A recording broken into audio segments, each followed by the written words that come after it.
Allez, c'est l'heure du Club Culture sur Europe 1. Bonjour Joël. Bonjour Jacques, bonjour Mario. On va parler avec vous dans un instant des sorties musicales. Et oui, on sera en mars ce dimanche et ce sera peut-être également le mois de Bruno Mars qui sort son nouvel album aujourd'hui. Et ça risque de cartonner, voilà, je vous le dis. A tout de suite, Joe.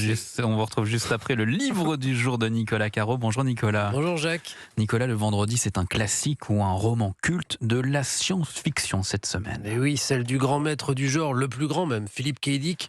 Le cinéma s'est goinfré de ses histoires, on a adapté plein. Blade Runner, c'est lui.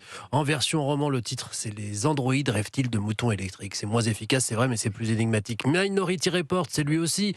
Paycheck, c'est lui encore. Ubik, bien entendu. Et celui dont je voulais vous parler, c'est mon préféré. Le titre en livre, c'est Souvenirs à vendre. Total Recall. Exactement. C'est ça le titre du film avec Arnold Schwarzenegger. Le film est d'ailleurs assez différent du livre. D'ailleurs, le nom du héros est légèrement modifié. Dans le film, c'est Douglas Quaid. Dans le livre, c'est Douglas Quayle. Et donc, Douglas est un petit employé sans trop d'envergure, mais qui rêve de partir sur Mars. Dit comme ça, c'est idiot. Mais on est dans un monde où l'on peut passer des vacances sur Mars. Ça coûte cher, mais on peut. C'est comme les Maldives dans notre monde à nous, si vous voulez. C'est faisable, mais la femme de Douglas lui répond hors de question, c'est trop cher. Ils n'ont pas les moyens et blablabla. Ça l'agace, alors il se résout à tenter une alternative. Il se rend chez Recall. Il a vu une pub, ça a l'air sérieux. C'est une entreprise qui vous implante de faux souvenirs. Une petite manipulation du cerveau via une machine spéciale, ça dure pas longtemps, c'est sans douleur. Et quand vous vous réveillez, vous avez vraiment l'impression d'avoir passé 2 semaines sur Mars. On vous envoie en plus des gadgets, des objets qui correspondent à vous, à vos souvenirs, pour que vous puissiez tomber dessus chez vous et vous rappeler les bons moments sur Mars. Franchement, pas la peine de prendre des risques, de se fatiguer avec le voyage, le vrai, qui est un peu pénible. C'est plus rapide, moins cher, et le résultat est exactement le même. Donc, Douglas y va, on l'installe, on l'endort, la procédure s'enclenche, mais quelque chose résiste, ça se passe mal.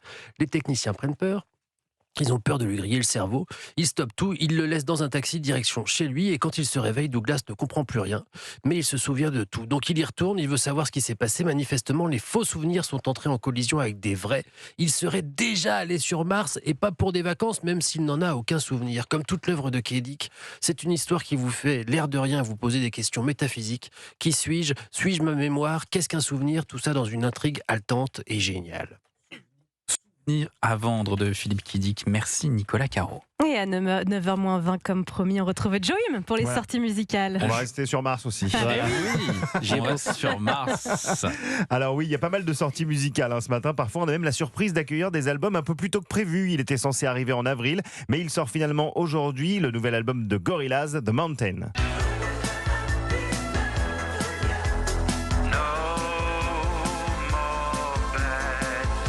Ça fait mine de rien un quart de siècle que Gorillaz enchaîne les albums et autres projets collaboratifs à un rythme soutenu, mais Damon Albarn, avec cet album The Mountain, nous fait retrouver son groupe Gorillaz sous une forme qu'on ne lui avait pas connue depuis un bon moment. Les invités se bousculent sans se marcher dessus, les mélodies sont là, et surtout, on retrouve ce petit univers musical un peu comme une miniature de Brick et de Broc qu'on vous invite à découvrir.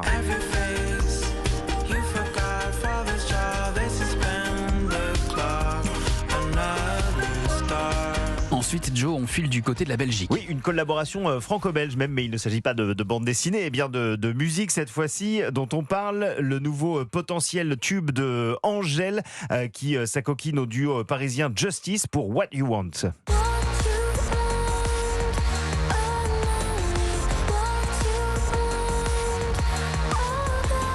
Une collaboration assez inattendue et plutôt réussie entre Angèle et Justice, qui aurait germé autour de la cérémonie de clôture des JO 2024. Depuis, le projet était resté secret jusqu'à cet été, quand on a vu la chanteuse et le duo en train de tourner un clip vidéo mystérieux dans les rues de Marseille. Est-ce que ça signifie que le nouvel album d'Angèle est imminent ? Rien n'est officiellement confirmé, mais son précédent album 95 remontant tout de même à octobre 2021, on se dit que ce sera très probablement pour dans les mois qui viennent. Et on termine, Joe, avec un poids lourd de la pop internationale. Et oui, de la pop, de la soul, de la funk, du groove, tout ce que vous voulez et bien plus encore, vous le retrouverez sur The Romantic, le nouvel album de Bruno Mars.